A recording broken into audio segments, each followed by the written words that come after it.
Bismillahirrahmanirrahim. Assalamualaikum warahmatullahi wabarakatuh. Alhamdulillah, puji syukur kita panjatkan kehadirat Allah Subhanahu wa taala atas limpahan rahmat dan karunia-Nya yang dilimpahkan kepada kita semua. Salawat serta salam kepada junjungan kita Nabi besar Muhammad sallallahu alaihi wasallam, sebab beliau adalah seorang nabi dan rasul yang diutus oleh Allah Subhanahu wa taala untuk memuliakan akhlak yang baik. Alhamdulillah, pada kesempatan kali ini kami dari kelompok 9 ingin memaparkan materi mengenai akhlak kepada Rasulullah sallallahu alaihi wasallam. Baik, pembahasan yang pertama mengenai akhlak kepada Rasulullah sallallahu alaihi wasallam, yaitu adalah ridha dan beriman kepada Rasulullah sallallahu alaihi wasallam. Iman kepada Rasulullah sallallahu alaihi wasallam merupakan salah satu bagian dari rukun iman. Keimanan akan terasa menjadi nikmat dan lezat manakala kita memiliki rasa ridha dalam keimanan, sehingga membuktikan konsekuensi iman merupakan sesuatu yang menjadi kebutuhan. Karenanya, membuktikan keimanan dengan amal yang saleh merupakan bukan suatu beban yang memberatkan. Begitulah memang bila sudah ridha dalam beriman kepada Rasul inilah sesuatu yang harus kita nyatakan, sebagaimana hadis Nabi sallallahu alaihi wasallam, aku ridha kepada Allah sebagai Tuhan, Islam sebagai agama, dan Muhammad sebagai nabi dan rasul. Hadis riwayat Bukhari dan Muslim. Kemudian yang kedua adalah akhlak kita kepada Rasulullah yang kedua adalah mencintai dan memuliakan Rasulullah sallallahu alaihi wasallam. Setiap orang yang mengaku beriman kepada Allah dan Rasul-Nya, tentulah ia harus beriman bahwa Muhammad adalah nabi dan rasul yang terakhir. Sebagaimana firman Allah Subhanahu wa taala yang artinya, Muhammad itu bukanlah bapak dari seseorang di antara kamu, tetapi dia adalah utusan Allah dan penutup para nabi, dan Allah Maha mengetahui segala sesuatu.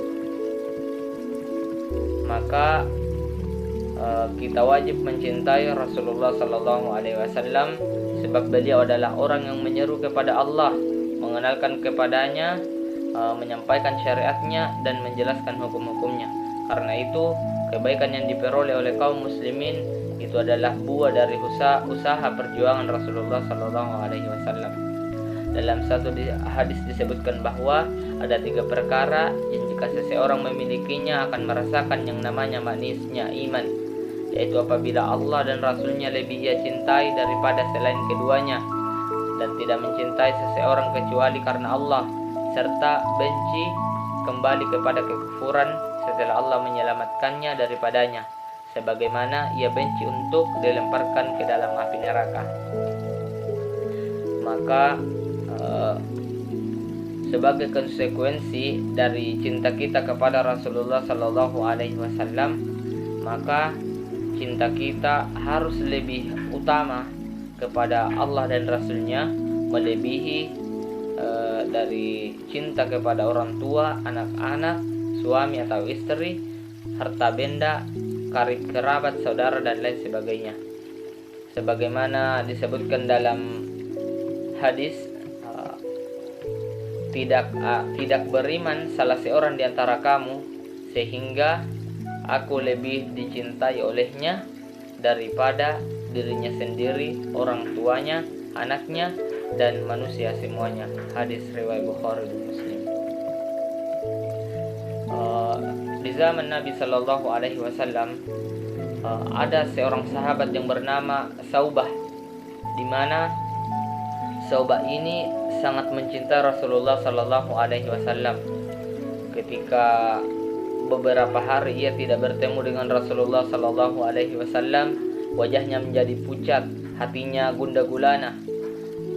Dan setelah ia bertemu Rasulullah sallallahu alaihi wasallam, Rasul bertanya kepadanya mengenai perubahan keadaan yang dialami oleh Saubah. Kemudian Saubah menjawab, "Saya tidak sakit ya Rasulullah, Hanya saja apabila saya terhalang memandang wajahmu, wajah Tuhan, saya tidak dapat menahan hati.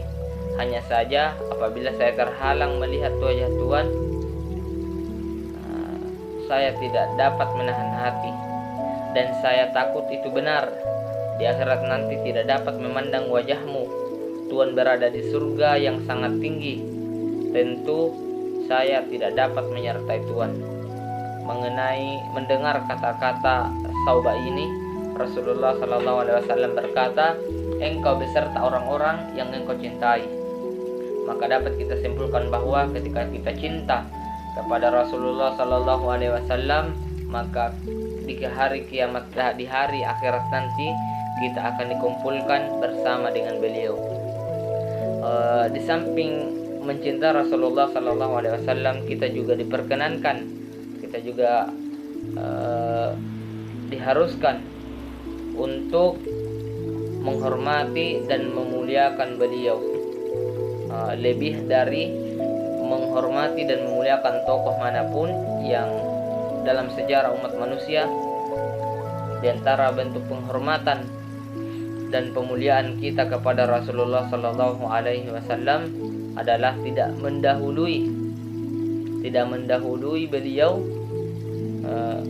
Bentuk penghormatan dan pemuliaan para sahabat kepada beliau adalah tidak mendahului beliau mengambil keputusan atau menjawab pertanyaan.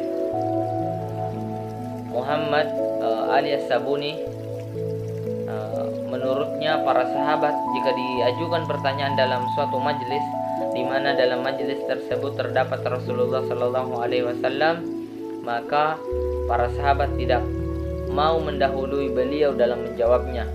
Apabila dihidangkan makanan, mereka tidak akan memulai makan sebelum Nabi yang memulainya. Kalau berjalan dengan Nabi, maka para sahabat tidak akan berani berada di depan Rasulullah SAW karena saking menghormatinya dan memuliakan Rasulullah SAW.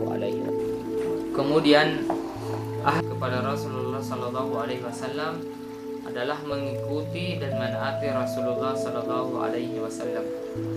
Mengikuti dan menaati Rasulullah SAW atau ittiba ar-Rasul merupakan bentuk kecintaan kita kepada Allah Subhanahu wa taala.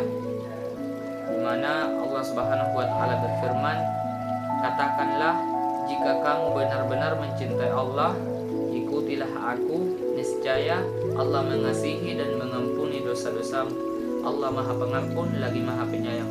Quran Surah Imran ayat 31. Kemudian ketaatan kepada Rasulullah SAW itu bersifat mutlak, karena taat kepada beliau merupakan bagian dari taat kepada Allah Subhanahu wa taala. Sebagaimana yang ditegaskan dalam firman Allah Subhanahu wa taala, "May yuti'ir rasula faqad ata'a Allah wa man tawalla fama arsalnaka 'alaihim hafizah." Barang siapa yang menaati Rasul itu, sesungguhnya ia telah menaati Allah. Dan barang siapa yang berpaling dari ketaatan itu, maka kami akan mengutusmu. Kami tidak mengutusmu untuk menjadi pemelihara bagi mereka. Quran Surah Nisa ayat 80. Dalam banyak ayat Allah Subhanahu wa taala meletakkan perintah taat kepada Rasulullah SAW sesudah perintah taat kepada Allah Subhanahu wa taala. Ada kalanya perintah taat kepada Rasulullah disebut secara eksplisit sehingga kalimatnya menjadi taatlah kepada Allah dan taatlah kepada Rasul. Dan ada kalanya dengan diatap atau diikutkan saja pada perintah taat kepada Allah, sehingga kalimatnya menjadi taatlah kepada Allah dan Rasulnya.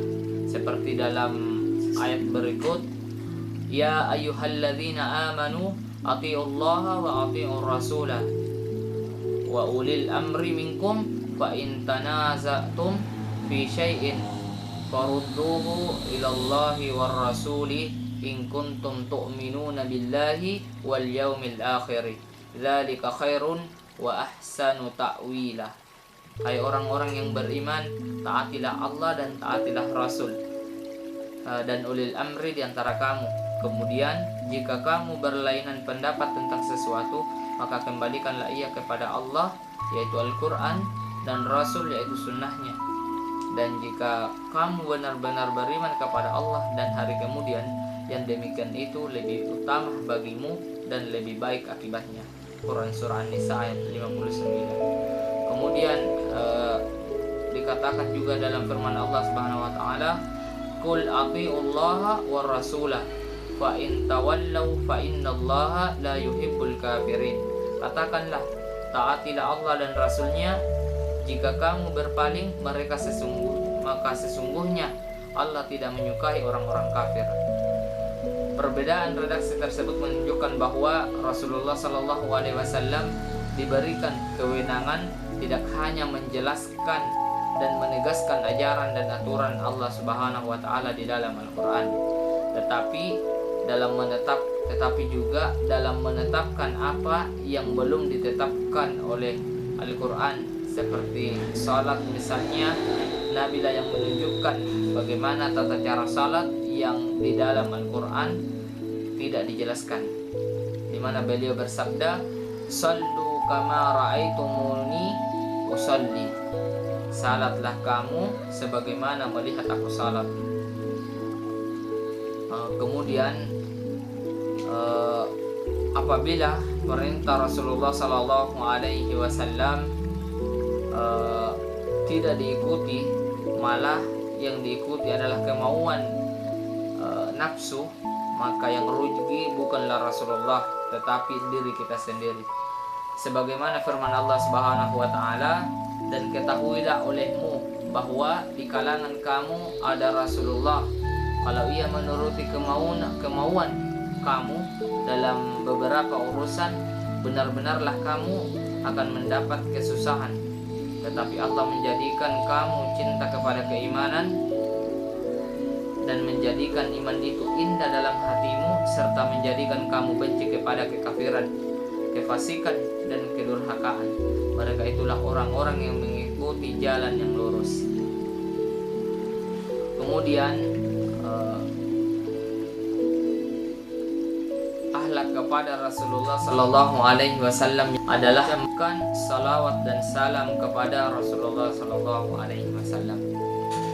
Allah Subhanahu Wa Taala berfirman, Allah Subhanahu Wa Taala telah memerintahkan kepada orang-orang yang beriman untuk mengucapkan salawat dan salam kepada baginda Nabi besar Muhammad Sallallahu Alaihi Wasallam, di mana di dalam Quran Surah Al-Ahzab ayat 56 Allah Subhanahu wa taala berfirman, "Innallaha wa malaikatahu yusalluna 'alan nabi ya ayyuhalladzina amanu shallu 'alaihi wa sallimu taslima." Sesungguhnya Allah dan malaikat-malaikatnya bersalawat untuk Nabi. Hai orang-orang yang beriman, bersalawatlah kamu untuk Nabi dan sampaikanlah salam penghormatan kepadanya. Perintah untuk bersalawat kepada Nabi Muhammad sallallahu alaihi wasallam di awal pada ayat tersebut diawali oleh Allah Subhanahu wa taala dengan pernyataan bahwa Allah dan para malaikat bersalawat kepada Rasulullah sallallahu alaihi wasallam. Hal itu di samping menunjukkan betapa mulianya, betapa terhormatnya kedudukan Rasulullah sallallahu alaihi wasallam, juga menunjukkan bahwa pentingnya perintah bersalawat kepada baginda Rasulullah sallallahu alaihi wasallam. Bahkan untuk memastikan bahwa seseorang beriman akan mengucapkan salawat dan salam itu dijadikan sebagai salah satu bacaan di dalam salat. Sekalipun Allah Subhanahu wa taala dan para malaikat bersalawat kepada Nabi, tetapi pengertian salawat masing-masing tentu berbeda. Salawat menurut Imam Al-Ghazali Khalil Aid dalam bukunya tafsir surah Al-Ahzab, salawat dari Allah Subhanahu wa taala untuk Nabi adalah rahmat dan keridhaan. Sedangkan salawat dari para malaikat merupakan permohonan ampun dan doa. Sedangkan dari orang-orang yang beriman berarti penghormatan dan doa supaya Allah Subhanahu wa taala menambah kemuliaan dan kehormatan bagi beliau. Pengertian yang berbeda-beda dari kata salawat, as-salah dalam ayat tersebut sesuai dengan arti kata tersebut, sebab secara etimologi as-salah bentuk masdar kata yusallun. Sekalipun Allah Subhanahu wa taala dan para malaikat bersalawat kepada Nabi, tetapi pengertian salawat masing-masing tentu berbeda dengan salawat orang-orang yang beriman. Menurut Al-Ghazali Khalil Aid dalam bukunya tafsir surah Al-Ahzab, salawat dari Allah Subhanahu wa taala untuk Nabi artinya rahmat dan keridhaan. Dari malaikat artinya permohonan ampun dan doa. Sedangkan dari orang-orang yang beriman berarti penghormatan dan doa supaya Allah Subhanahu wa taala menambah kemuliaan dan kehormatan bagi beliau. Allah Subhanahu wa taala memerintahkan kepada orang-orang yang beriman untuk mengucapkan salawat dan salam kepada Nabi sallallahu alaihi wasallam. Bukanlah Nabi membutuhkan, bukanlah karena Nabi yang membutuhkan. Sebab tanpa doa dari siapapun kemuliaan dan kehormatan Nabi tetap tinggi. Bahwa kemuliaan dan kehormatan Nabi Sallallahu Alaihi Wasallam tidak berpengaruh atas salawat dan salam orang-orang yang beriman. Sebagaimana Allah Subhanahu Wa Taala setelah menyatakan bahwa Rasulullah Sallallahu Alaihi Wasallam telah dirahmati dan diridhoi oleh Allah Subhanahu Wa Taala. Ucapan salawat dan salam dari kita orang-orang yang beriman di samping sebagai bukti penghormatan kepada beliau juga merupakan kebaikan untuk diri kita sendiri. Itulah sebabnya Nabi Sallallahu Alaihi Wasallam mengatakan, man shalla alayya marratan sallallahu alaihi biha asyaran. Barang siapa yang bersalawat kepadaku satu kali, maka dengan salawatnya itu Allah akan bersalawat kepadanya 10 kali.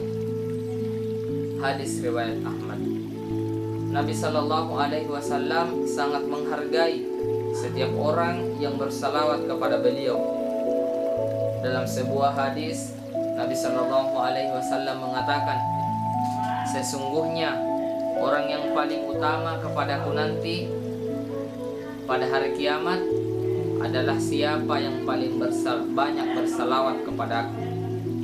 Dan sebaliknya, Nabi menyatakan bahwa orang yang tidak bersalawat tatkala mendengar nama beliau disebut adalah orang yang bakhil. Sebagaimana dalam sabda beliau, al-bakhilu man dzukirtu indahu falam yusalli alayya. Yang benar-benar orang bakhil adalah orang yang ketika disebut namaku di hadapannya, ia tidak mengucapkan salawat kepadaku. Hadis riwayat Tirmizi dan Ahmad. Demikianlah wujud dari keimanan kita, cinta dan hormat kita kepada baginda Nabi besar Muhammad sallallahu alaihi wasallam.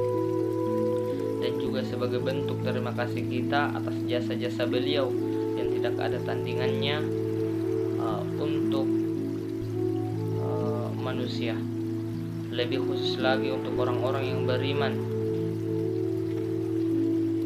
Tentu tidak sepantasnya kita berhemat-hemat dalam bersalawat kepada beliau dan mengucapkan salam kepadanya.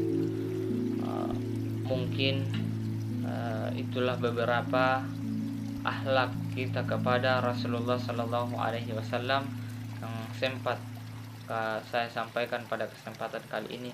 Lebih dan kurangnya mohon dimaafkan. Assalamualaikum warahmatullahi wabarakatuh.